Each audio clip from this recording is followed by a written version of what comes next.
एक ऐसी लड़की है जिसे अंधेरे से बहुत डर लगता है। जैसी लाइट चली जाती है और अंधेरा हो जाता है तो वो अजीब सा बर्ताव करने लगती है, पैनिक होकर कुछ भी कर देती है। अब ऐसी लड़की से जब एक लड़का शादी करता है तो उसे कौन कौन सी मुसीबतों का सामना करना पड़ता है और क्या ये लड़की कभी अपने अंधेरे के डर को जीत पाएगी, यही देखेंगे हम आज की कहानी में, जिसका नाम है जानकी जानी। तो दोस्तों, अगर आपको भी साउथ की मूवीज देखना पसंद है तो हमारे चैनल को सब्सक्राइब जरूर कीजिए, क्योंकि हम आपके लिए ऐसी अमेजिंग मूवी लेकर आते हैं। तो चलिए बिना किसी देरी के शुरू करते हैं आज की कहानी। कहानी की शुरुआत होती है जानकी की माँ से, जहाँ पर हम देखते हैं कि एक आदमी उसके पास अपने पैसे वापस मांगने के लिए आता है, क्योंकि ये पैसे उसने जानकी की माँ को उधार के तौर पर दिए थे। तो जानकी की माँ उसे कहने लगती है कि जैसे ही जानकी की शादी हो जाएगी मैं आपके पैसे लौटा दूंगी। अब उनकी बातों से हमें पता चलता है कि किसी वजह के कारण जानकी की शादी नहीं हो रही थी। अब उसके बाद सीन शिफ्ट होता है जानकी की तरफ। जानकी एक लेटर पर साइन करवाने के लिए इस एरिया के एमएलए करियाचंद के गेस्ट हाउस की तरफ जा रही होती है, लेकिन आगे का रास्ता बंद होने के कारण ऑटो वाला जानकी को वहीं पर छोड़ देता है और कहने लगता है कि मैडम, आगे का रास्ता बंद है, आपको यहाँ से खुद ही जाना होगा। लेकिन जानकी उस ऑटो वाले से विनती करती है कि भैया प्लीज आप मेरे साथ चलिए, लेकिन वो ऑटो वाला उसे साफ साफ मना कर देता है, क्योंकि उसे स्कूल के बच्चों को भी पिकअप करने के लिए जाना था। फिर जानकी उसे 50 रुपए एक्स्ट्रा देकर कहती है कि भैया यहाँ पर आप 5 मिनट वेट कीजिए, मैं जल्दी वापस आ जाऊंगी। अब इस बात पर वो ऑटो वाला मान तो जाता है, पर जैसे ही जानकी आगे जाती है वो ऑटो वाला वहाँ से गायब हो जाता है, मतलब कि वो ऑटो वाला वहाँ से चला गया था। अब जानकी को अकेले ही जाना होगा, जिससे वो बहुत ज्यादा डर रही थी, लेकिन इसके बावजूद भी वो थोड़ी सी हिम्मत करती है और आगे भागकर जाने की सोचती है, लेकिन इतने में फिसल कर नीचे गिरने की वजह से वो वहीं पर बेहोश हो जाती है। अब उसी रास्ते से गुजरने वाला उन्नी नाम का एक सब कॉन्ट्रैक्टर ये सब कुछ देख लेता है। अब क्योंकि वो जानकी को जानता था तो उन्नी उसे उसके घर पर छोड़ देता है, जिसके लिए जानकी की माँ उन्नी का शुक्रिया अदा करती है। साथ ही साथ यहाँ पर हमें ये बात पता चलती है कि उन्नी जानकी को मन ही मन प्यार करने लगा है और इस बात को वो अपने दोस्त सुग्गू को भी बताता है, और ये सुग्गू भी एक प्रॉपर्टी ब्रोकर होता है। अब दोस्तों, सुग्गू और उसकी पत्नी भी जानकी को बहुत ही अच्छी तरीके से जानती थी, तो ये लोग जानकी और उन्नी का रिश्ता पक्का करने के लिए एक प्लान बनाते हैं। अब यही बात सुग्गू की पत्नी अपनी दोस्त रमला को बताती है, ताकि रमला जानकी को उन्नी से मिलाने के लिए मना सके। दरअसल दोस्तों, ये रमला जानकी की बहुत ही अच्छी दोस्त होती है, जो कि हर वक्त जानकी के साथ ही रहती है। जब रमला जानकी से उन्नी के बारे में बात करती है तो जानकी उसे कहती है कि अरे यार, तुम्हें तो मेरे एंजाइटी डिसऑर्डर के बारे में पता है ना, जिसके कारण अंधेरे से अकेला बाथरूम जाने से और अंधेरे में चलने से मुझे बहुत ज्यादा डर लगता है। जानकी को घर में उसकी माँ संभालती है और बाहर रमला। तो जानकी कहती है कि ऐसे में कौन लड़का मुझसे शादी करेगा। अब ऐसे में कई बार मना करने के बावजूद भी रमला आखिरकार उसे उन्नी से मिलने के लिए राजी कर ही लेती है। अब उसके अगले सीन में हम देखते हैं कि वो दोनों मुलाकात करते हैं और बातचीत के दौरान उन्नी जानकी के पूछने पर बताता है कि मुझे तुम्हारे एंजाइटी डिसऑर्डर के प्रॉब्लम के बारे में सब कुछ पता है और मुझे उससे कोई भी दिक्कत नहीं है, मैं तुम्हारा बहुत ही अच्छी तरीके से ख्याल रखूंगा। और अब इसके बाद वो दोनों और भी बहुत सारी बातें करते हैं और यहाँ पर जानकी को भी उन्नी काफी ज्यादा पसंद आ जाता है। अब उसके बाद हम देखते हैं कि उन्नी बिना देरी किए ये रिश्ता फिक्स करने के लिए अपने माँ बाप, चाचा चाची और रिश्तेदारों के साथ जानकी के घर पर पहुँच जाता है। अब यहाँ पर उनका रिश्ता तो तय हो जाता है, लेकिन यहाँ पर जानकी एक शर्त रखती है। वो कहती है कि वो शादी के बाद अपने ही घर में रहेगी, क्योंकि उसे एंजाइटी की वजह से बहुत ज्यादा डर लगता है। अब इस बात का सोल्यूशन निकलता है कि जानकी समय समय पर अपने घर पर रहने के साथ साथ अपने ससुराल भी जाती रहेगी, जिससे कि धीरे धीरे उन्नी के घर में उसके पेरेंट के साथ उसे रहने की आदत पड़ जाएगी और फिर बाद में वो उन्नी के साथ ही रहने लगेगी। लेकिन शुरुआती दिनों में वो अपने मायके में रहेगी और इसी बात पर ये रिश्ता तय हो जाता है। अब उसके बाद हमें करियाचंद के बेटे मार्टिन को दिखाया जाता है, जो कि इस बार अपने पिता के जगह पर इलेक्शन के लिए खड़ा है और उसका सामना दूसरी पार्टी के दबंग नेता शाहजी के साथ है, और ये शाहजी इलेक्शन जीतने के लिए किसी भी हद तक जा सकता है। अब यहाँ इस तरफ बड़े ही धूमधाम से जानकी और उन्नी की शादी हो जाती है, जिसके बाद जानकी को 2 दिन के लिए अभी उन्नी के घर पर रहना था, क्योंकि अभी और भी रस्में बाकी थी। उसके बाद हम दूसरी ओर मार्टिन को देखते हैं, जो कि पूरी तरीके से अपने इलेक्शन की कैंपेन की तैयारी कर रहा होता है। अब यहाँ पर उसके पिताजी करियाचंद उसको एक टिप्स देते हुए कहते हैं कि बेटा, हमेशा अपनी गाड़ी में एक बुके और फूलों की माला तैयार रखो, जैसे ही देखोगे कि किसी के यहाँ पर फंक्शन है तो तुरंत ही उसमें शामिल हो जाओ, क्योंकि ऐसा करने से जनता सोचेगी कि तुम उनका बहुत ज्यादा ख्याल रखते हो और तुम उन्हें अपना हिस्सा मानते हो। लेकिन इन दोनों की बातों से हमें पता चलता है कि मार्टिन असल में पॉलिटिक्स में नहीं आना चाहता, वो तो बस बिजनेस करना चाहता है।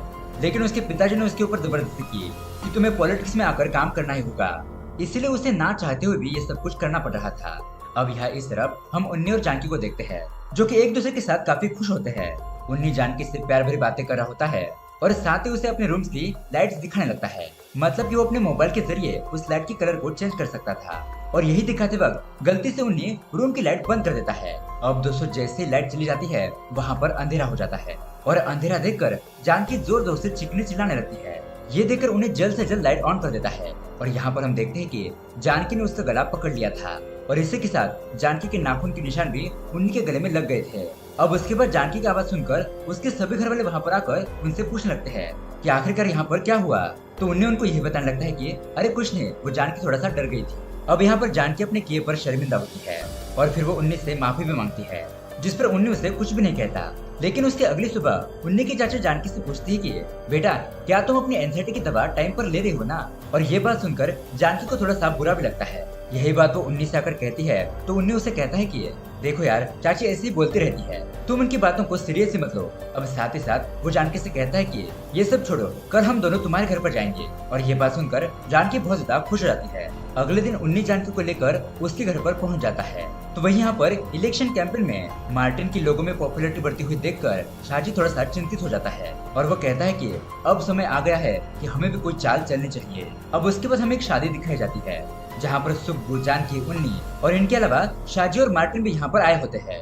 तब यहाँ पर उन्नी को एक कॉल आता है और वो उसे रिसीव करने के लिए थोड़ा साइड में चला जाता है। लेकिन इस दौरान वहाँ पर अचानक से लाइट चली जाती है जिससे कि चारों तरफ अंधेरा छा जाता है। अब जैसे ही लाइट आती है तो उन्नी देखता है कि जानकी ने मार्टिन को हक किया हुआ है और ये मंजर देखकर वहाँ मौजूद सारे लोग बहुत ज्यादा शॉक हो जाते हैं। और इसी दौरान एक आदमी इन दोनों की फोटो खींच लेता है। बेचारी जानकी उन्नी से कहने लगती है कि देखिए, मैंने ये जानबूझकर नहीं किया, मुझे लगा कि यहाँ पर आप हो। अब यहाँ उन्नी जानकी पर बिल्कुल भी गुस्सा नहीं होता, वो एक अच्छे पति की तरह उसका साथ देता है। फिर ये दोनों घर पर आ जाते हैं और जानकी के पूछने के बाद उन्नी उसे कहता है कि तुम चिंता मत करो, मैं तुम पर गुस्सा नहीं हूँ। मगर जानकी अपने इस प्रॉब्लम की वजह से काफी ज्यादा परेशान हो जाती है। अब यह रात में मीडिया की मदद से शाजी जानकी और मार्टिन की फोटो वायरल कर देता है क्योंकि उसे इससे अच्छा मौका नहीं मिलने वाला था। इसी कारण की वजह से अगली सुबह जानकी के घर पर बहुत सारे रिपोर्टर पहुंच जाते हैं जिन्हें देखकर जानकी बहुत ज्यादा डर जाती है। तो वही दूसरी तरफ इस खबर की वजह से मार्टिन की जिंदगी भी उथल पुथल हो जाती है। उसके पिता करियर चंद उसे कहते हैं कि ये रायता तुमने फैलाया है तो इसे तुम्हें ही समेटना होगा। अब यहाँ पर हमें पता चलता है कि दरअसल मार्टिन टेरेसा नाम की लड़की से प्यार करता है और उससे उसकी जल्द से जल्द शादी होने वाली थी। लेकिन अब टेरेसा के माँ बाप मार्टिन से कहने लगते हैं कि अब हम अपनी बेटी की शादी तुमसे नहीं कर सकते और अब इस वजह से मार्टिन बहुत ज्यादा दुखी हो जाता है। ऊपर से जब मार्टिन मीडिया के सामने अपनी सच्चाई बताने के लिए जाता है तो यहाँ पर शाजी मीडिया वालों के सामने उस ऑटो ड्राइवर को पेश करता है जिसने कुछ दिन पहले जानकी को करियर चंद के घर पर छोड़ा था। मतलब कि यहाँ पर मीडिया वाले उस बात को इस घटना से जोड़कर दिखाने लगते हैं कि मार्टिन और जानकी के बीच पहले से अफेयर चल रहा था और वो पहले से ही करियर चंद के घर पर जाया करती थी। जबकि दोस्तों जानकी तो वहाँ पर सिर्फ कुछ पेपर्स पर सिग्नेचर लेने के लिए गई थी। अब ये बात तो उन्नी भी जानता है, इसलिए वो जानकी को कुछ भी नहीं कहता। लेकिन अंदर ही अंदर वो इन सब बातों से बहुत ज्यादा परेशान हो रहा होता है। अब इधर मार्टिन को पता चल जाता है कि शाजी ने अपना काम निकलवाने के लिए ये सब कुछ किया है और उसने उस ऑटो ड्राइवर को यहाँ से कहीं दूसरी जगह पर भेज दिया ताकि किसी को सच्चाई पता न चले। अब यहाँ पर उन्हीं को ये सब कुछ पता चल जाता है कि शाजी ये सब कुछ जानबूझकर इलेक्शन जीतने के लिए कर रहा है। उसने जानबूझकर जानकी को इस सब में फंसाया है, इसलिए उन्हीं खुद शुगू के साथ शाजी से बात करने के लिए चला जाता है। लेकिन शाजी तो उसे देखकर जानबूझकर ऐसी बातें करने लगता है जिससे कि उन्हीं को गुस्सा आ जाए और अब इसी कारण यहाँ पर उन्नी और शाजी के बीच लड़ाई की सिचुएशन तैयार हो जाती है। अब यहाँ पर बीच में सुगु आता है और इन दोनों को संभालता है और फिर वो उन्नी को लेकर वहाँ से चला जाता है क्योंकि वो समझ चुका था कि इन सब के बारे में शाजी से बात करके कुछ भी फायदा नहीं है। इसलिए सुगु उन्नी से कहता है कि ये देखो, इलेक्शन खत्म होने के बाद लोग इस घटना को भूल जाएंगे, लेकिन तब तक तुम जानकी को लेकर 1-2 महीने के लिए कहीं दूर चले जाओ। अब उन्नी को समझ नहीं आ रहा था कि वो कहाँ जाए, तो सुगु से अपने क्लाइंट के घर की चाबी दे देता है। वो घर खाली भी होता है और शहर से काफी दूर भी। वहाँ उन्नी जानकी को लेकर पहुँच जाता है। उसके बाद ये दोनों कुछ दिनों तक चैन की सांस लेते हैं, लेकिन फिर भी इस खबर का इम्पैक्ट अभी भी उन्नी की लाइफ में पड़ रहा था। उसे पता चलता है कि उसे जो कॉन्ट्रैक्ट मिलने वाला था, इसी खबर की वजह से उससे वो कॉन्ट्रैक्ट छिन जाता है और ये खबर सुनकर वो थोड़ा अपसेट भी हो जाता है। लेकिन तभी उनके किचन की लाइट फ्लिकरिंग करने लगती है जिसे देखकर जानकी को फिर से एंजाइटी होने लगती है। वो अपने पति उन्नी से कहती है कि सुनिए, इस लाइट को फिक्स कीजिए। अब जब उन्नी उस लाइट को ठीक कर रहा होता है तो तभी वो अचानक फिसल कर नीचे गिर जाता है और साथ ही साथ उनके घर की लाइट भी चली जाती है। अब अंधेरा होने की वजह से जानकी काफी तेजी से चीखने चिल्लाने लगती है। साथ ही वो देखती है कि उन्नी गिरने की वजह से बेहोश हो गया है। इसीलिए जानकी हिम्मत करती है और टॉर्च लेकर आती है, लेकिन अभी भी उन्हीं को होश नहीं आ रहा था। तो अब मजबूरी में जानकी को हिम्मत करके बाहर जाना ही पड़ता है। बाहर आकर उसके घर दिखाई देता है और वो अंधेरे में उस घर की तरफ भागने लगती है। वो वहाँ पर पहुंचकर दरवाजे को खटखटाती है तो अंदर से एक आदमी बाहर आता है जिसका नाम होता है मनु। जानकी उसे अपने प्रॉब्लम के बारे में बताती है तो मनु उसके साथ उसके घर पर आ जाता है।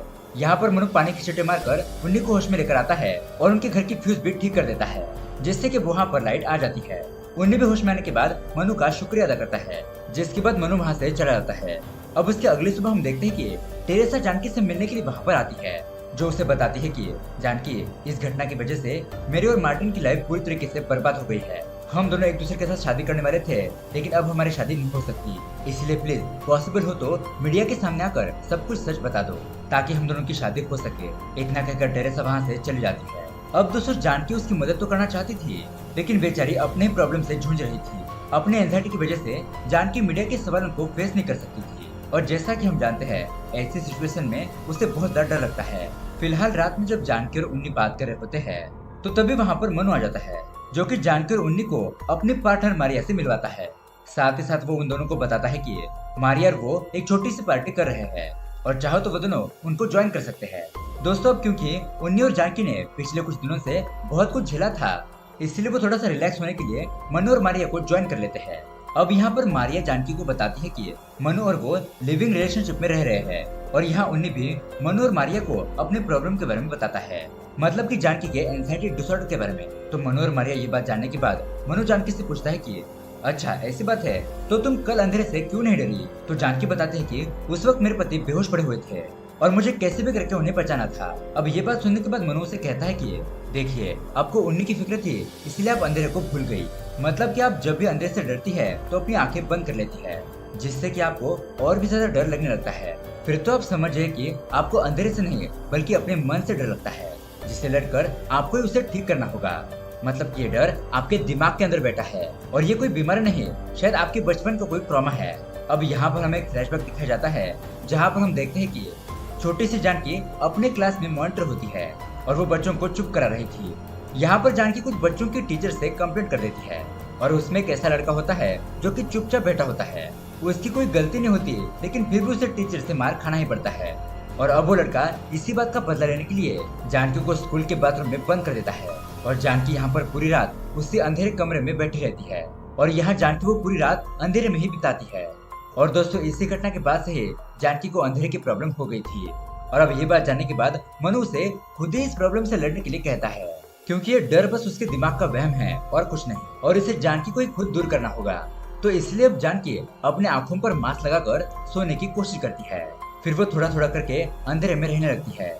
इस तरह से कुछ दिनों तक प्रैक्टिस करने पर जानकी का 90% डर खत्म हो जाता है। अब इसी बीच मनु उन्हें मारिया के बारे में बताता है कि मारिया को एक रेयर बीमारी है, मतलब कि जैसे जैसे दिन बीतते जा रहे हैं उसकी आंखों की रोशनी जा रही है और एक समय ऐसा आएगा कि उसे पूरी तरीके से दिखना बंद हो जाएगा और इस बीमारी का कोई भी इलाज नहीं है। जब मैंने मारिया को प्रपोज किया था तभी उसने मुझे ये बात बता दी थी, जिसे सुनकर मैं काफी ज्यादा डर गया था। लेकिन फिर हम दोनों ने जिंदगी को पूरी तरीके से एंजॉय करने का सोचा और मारिया इतनी बहादुर है कि वो अपने नसीब को जानते हुए भी बहुत ही खुशी खुशी जी रही है। अब ये बात जानने के बाद जानकी को हिम्मत मिलती है और वो फैसला करती है कि वो इलेक्शन से पहले अपने गाँव वापस जाएगी और मीडिया और सब लोगों को सब कुछ सच बता देगी। अब मनु और मारिया भी जानकी और उन्नी से विदा लेकर वहाँ से चले जाते हैं। साथ ही साथ यहाँ पर जानकी की एंजाइटी का प्रॉब्लम भी पूरी तरीके से खत्म हो जाता है, इसलिए उन्नी जानकी को वापस अपने गाँव लेकर आता है। यहाँ पर जानकी पहुँचती है तो वो देखती है कि शाहजी उसके खिलाफ भी भाषण दे रहा होता है, इसलिए वो लोगों के बीच से होते हुए शाहजी के सामने आकर खड़ी हो जाती है और जानकी का कॉन्फिडेंस देखकर शाहजी उससे डर जाता है और उसे पता चल जाता है कि अब उसके झूठ से पर्दा हटने वाला है, इसलिए वो खुद ही लोगों के सामने जानकी की माफी मांगता है। लेकिन दोस्तों इतने में लोगों के सामने सारा सच नहीं आने वाला था, इसलिए जानकी एक प्रेस मीटिंग करती है जहाँ पर वो बिना डरे मीडिया के सारे सवालों के जवाब दे देती है, जिसका रिजल्ट ये होता है कि शाहजी इलेक्शन हार जाता है और मार्टिन बहुमत से विजय हो जाता है। और दोस्तों यहाँ पर जानकी का डर भी पूरी तरीके से खत्म हो चुका था और इसी के साथ ये कहानी भी यहीं पर एंड हो जाती है। तो दोस्तों ये कहानी आपको कैसे लगी हमें कमेंट करके जरूर बताइएगा और ऐसे ही अमेजिंग मूवी देखने के लिए हमारे चैनल को सब्सक्राइब जरूर कीजिए। मिलते हैं अगले वीडियो में। Thanks for watching.